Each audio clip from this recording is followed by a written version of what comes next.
अब हमने देखा कि किस तरह आइडियल जो है वो 50% एप्पल एपोप्रोटीन B100 और एप्पल एपोप्रोटीन ई जो कि रिसेप्टर लाइगेंड्स के तौर पे काम करते हैं, एक्ट करते हैं, वो एलडीएल रिसेप्टर के साथ जाके अटैच होता है, वीएलडीएल में कन्वर्ट होता है। और 50% जो है उसका एप्पल एपोप्रोटीन आईडीएल का एप्पल एपोप्रोटीन ई जो है आईडीएल का वो लॉस्ट हो जाता है, एलडीएल बनता है। और हेपेटोसाइट इन्वॉल्व होते हैं इन removing LDL, 70% of LDL in plasma, ठीक है, वो रिमूव करते हैं। बाकी 30% में वो वाले सेल्स आ जाते हैं जिनको कोलेस्ट्रॉल चाहिए। For example adrenal cortical cells हैं, वो स्टेरॉइड्स बनाने के लिए उसको कोलेस्ट्रॉल को in the form of LDL लेते हैं। अब मैं क्या कर रहा हूँ कि मैं ये देखना चाह रहा हूँ, पहली बात ये कि हेपेटोसाइट ये रिसेप्टर किस तरह बनाते हैं और एलडीएल किस तरह रिसेप्टर के साथ जाके अटैच होता है, ये एक मैकेनिज्म है। अब मैं हेपेटोसाइट जो कि हेक्सागोनल होता है, ठीक है, उसको समझाने के लिए मैंने रेक्टेंगल में बना दिया है, और न्यूक्लियस जो है जो कि हेपेटोसाइट के सेंटर में होता है वो मैंने पेरिफेरी में बना दिया है। सबसे पहले हम बात करते हैं कि किस तरह जो है ये रिसेप्टर बनता है। एलडीएल रिसेप्टर की बात हो रही है, तो बिल्कुल ऐसे ही जिस तरह बॉडी में प्रोटीन्स बनते हैं, बिल्कुल वैसे ही एलडीएल रिसेप्टर बनेगा। ये हमारा न्यूक्लियस है और ये डीएनए है। इसमें हमारे पास ट्रांसक्रिप्शन होगी सबसे पहले, जो कि डीएनए से मैसेंजर आरएनए बनेगा। मैसेंजर आरएनए न्यूक्लियस से बाहर साइटोप्लाज्म की तरफ आएगा, और मैसेंजर आरएनए को राइबोसोम्स चाहिए for making proteins, for making LDL receptor.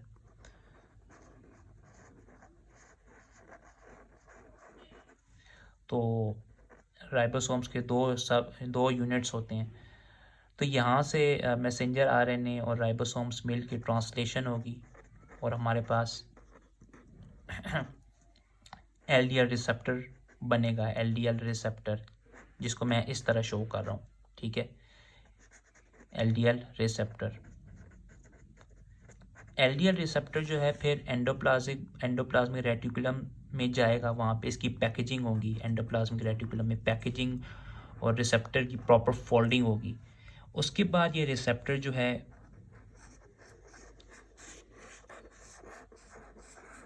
Golgi apparatus में जाएगा या गोल्जी कॉम्प्लेक्स में जाएगा,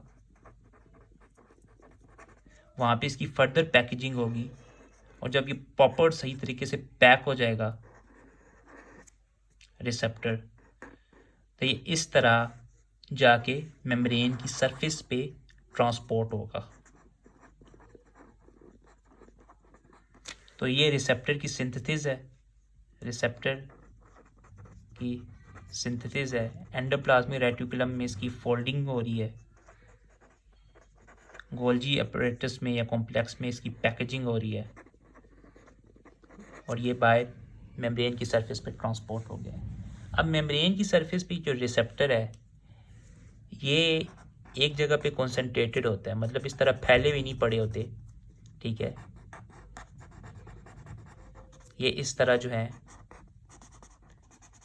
पड़े होते हैं, और ये जो एरिया है जो हेपेटोसाइट की सरफेस का जो एरिया है जहाँ पे ये रिसेप्टर्स जो हैं एग्रीगेट हुए हैं, कॉन्सेंट्रेट हुए हैं, इसको हम कहते हैं कोटेड पिट्स। पिट्स का मतलब आप कह लें कि एक इन्वेजिनेशन सी बनी हुई है, एक डिप्रेशन सी बनी हुई है।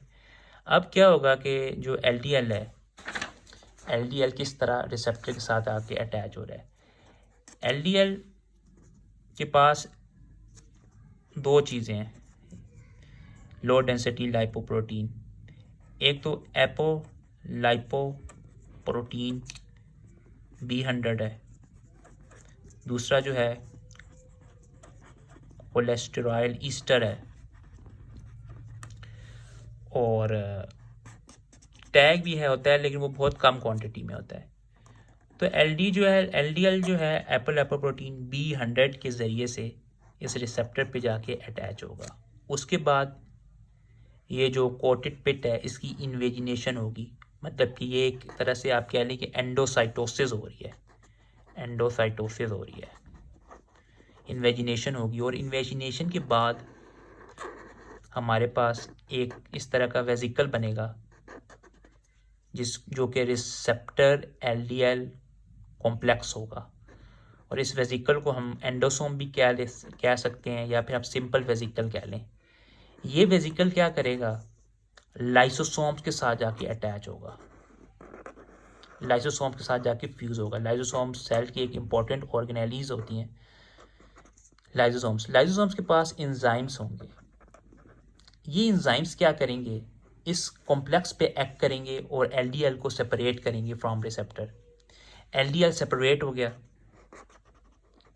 ठीक है, और ये एंजाइम्स इस एलडीएल पे भी एक्ट करेंगे और इसके एपल एपोप्रोटीन को ब्रेक डाउन करके अमाइनो एसिड्स में कन्वर्ट करेंगे। एपल एपोप्रोटीन की ब्रेक डाउन करके अमाइनो एसिड्स में कन्वर्ट करेंगे। और अमाइनो एसिड जो है हेपेटोसाइट यूज़ करेगा for making apolipoprotein as well as other proteins.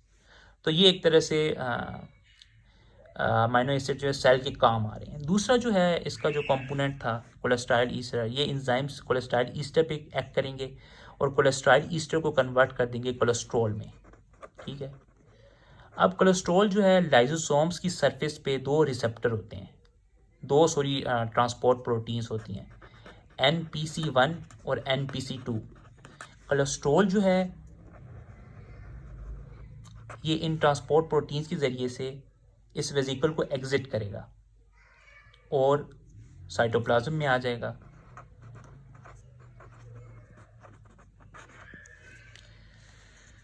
Next जो है हमारे पास ये जो वेजिकल पीछे रह गया है रिसेप्टर के साथ, ये दोबारा सरफेस की तरफ ट्रांसपोर्ट होगी और ये इस तरह से जो है रिसेप्टर रिस्टोर हो जाएगा। अब हमारे पास ये कोलेस्ट्रॉल आ गया साइटोप्लाज्म में। थोड़ी देर के लिए हम बात को इधर रोकते हैं, ठीक है, थोड़ी देर के लिए हम दोबारा इस पे आएंगे, इस कोलेस्ट्रॉल पे। लेकिन बात ये है कि हेपेटोसाइट में कोलेस्ट्रॉल की सिंथेसिस हो रही होती है, हेपेटोसाइट में कोलेस्ट्रॉल की सिंथेसिस हो रही होती है, और वो जो कोलेस्ट्रॉल है वो काफ़ी चीज़ों के लिए यूज़ होता है। तो हेपेटोसाइट में जो सबसे पहला स्टेप होता है कोलेस्ट्रॉल सिंथेसिस का, उसमें क्या होता है कि एसिटाइल कोएंजाइम ए के जो है 2 मॉलिक्यूल्स होते हैं, वो आपस में कंबाइन होते हैं, ठीक है। एक कोएंजाइम ए जो है वो रिमूव हो जाता है और थायोलेज जो है वो एंजाइम होता है। In the presence of thiolase enzyme के फर्स्ट स्टेप पे कोलेस्ट्रॉल की सिंथेसिस का, और हमारे पास जो मॉलिक्यूल बनता है वो बनता है एसिटाइल कोएंजाइम ए। इस पे एक और molecule of acetyl coenzyme A जो है वो ऐड होता है, कोएंजाइम ए रिमूव हो जाता है, और जो हमारे पास यहाँ पे एंजाइम होता है वो होता है 3 हाइड्रोक्सी 3 ग्लूटाराइल कोएंजाइम ए साइंथेज। तो हमारे पास जो मॉलिक्यूल आता है वो होता है जो मतलब मतलब कि एसिटाइल कोएंजाइम में एसिटाइल कोएंजाइम ए में ऐड हुआ तो 3 हाइड्रोक्सी 3 ग्लूटाराइल कोएंजाइम ए। नेक्स्ट जो स्टेप है वो इम्पोर्टेंट है, ठीक है, इसमें वाटर भी ऐड हो रहा होता है, सॉरी, इस स्टेप में। नेक्स्ट जो स्टेप है वो इम्पोर्टेंट है। In the presence of NADPH जो कि कन्वर्ट हो जाएगा NADP, ठीक है, और कोएंजाइम ए जो रिमूव हो जाएगा। यहाँ पे एक एंजाइम होता है जिसे हम कहते हैं 3 hydroxy 3 methyl glutaryl coenzyme A reductase. ये इंपॉर्टेंट एंजाइम है, ये रेट लिमिटिंग स्टेप है कोलेस्ट्रॉल सिंथेसिस का, और जो रिजल्टिंग मॉलिक्यूल आता है उसको हम कहते हैं मेवेलोनेट, ठीक है। फिर आगे से इसकी बहुत ज़्यादा स्टेप्स हैं, उसके बाद जाके कहीं कोलेस्ट्रॉल बनता है। ये जो कोलेस्ट्रॉल है ये भी और ये भी जो कि LDL के ज़रिए से आया, और ये क्या करते हैं कि सेल मेम्ब्रेन ऑफ सेल्स, जितने भी सेल्स हैं उसमें कोलेस्ट्रॉल भी एक कंपोनेंट होता है। तो ये कोलेस्ट्रॉल यूज़ होता है in the synthesis of cell membrane.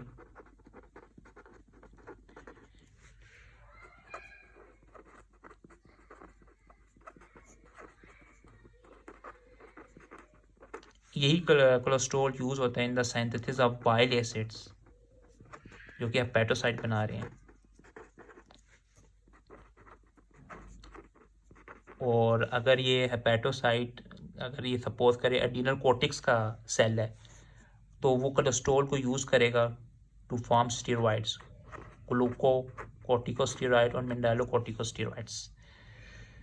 और इसी तरह वीएलडीएल भी जो हमने देखा हेपेटोसाइड में, ये जो वीएलडीएल बन रहा था उसमें भी कोलेस्ट्रॉल था, टैग था, एपोलिपोप्रोटीन्स थी। तो वीएलडीएल भी कोलेस्ट्रॉल यूज़ हो रहा है, ठीक है। लेकिन सपोज करें ये जो कोलेस्ट्रॉल है इसकी ओवर सप्लाई हो गई है, मतलब सेल में कोलेस्ट्रॉल की इतनी ज़रूरत नहीं थी,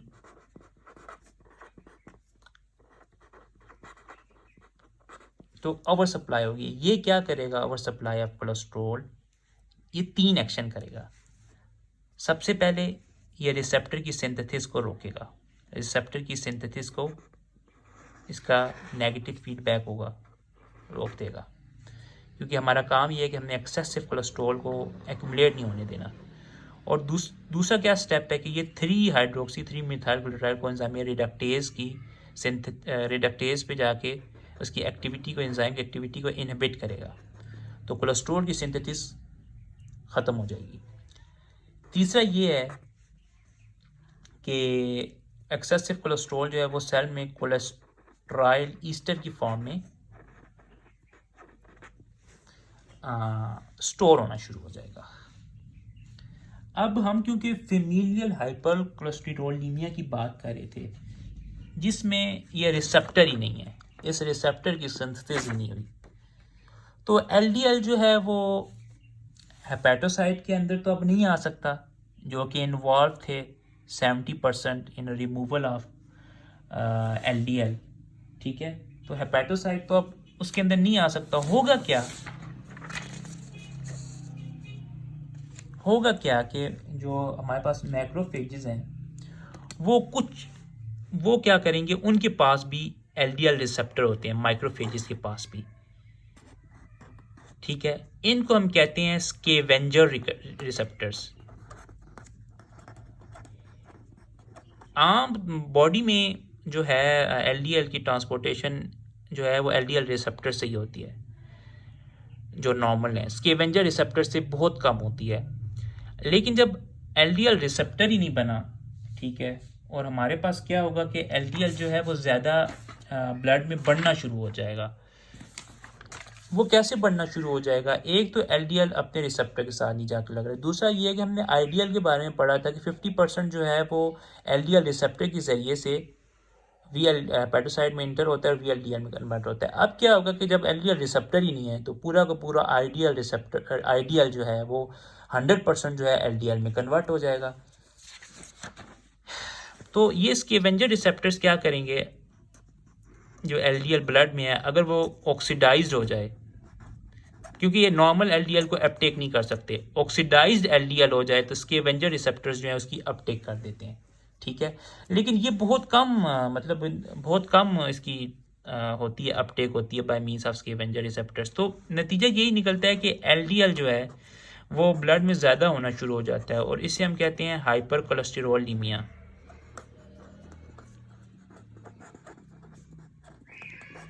क्योंकि कोलेस्ट्रॉल ब्लड में बढ़ रहा है in the form of LDL. अब होगा क्या कि ये जो एलडीएल है, ज़्यादा एक्सेसिव एलडीएल है, ये एंडोथीलियम को डैमेज करेगा, ब्लड वेजल्स की।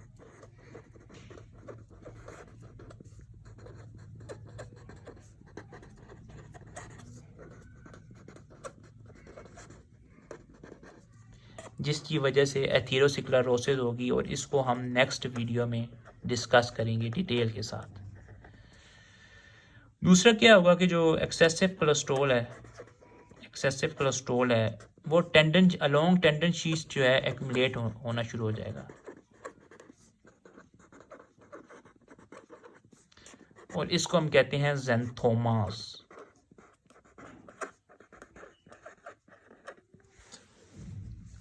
अब हम जो जीन इन्वॉल्व है फॉर मेकिंग एलडीएल रिसेप्टर, उस पर बेसिकली रिसर्च की गई है, और हमें ये पता चला है कि 900 म्यूटेशंस डिटेक्ट की गई हैं मुख्तलिफ तरीके 900 more than बल्कि 900 mutations have been detected in a gene encoding LDL receptor.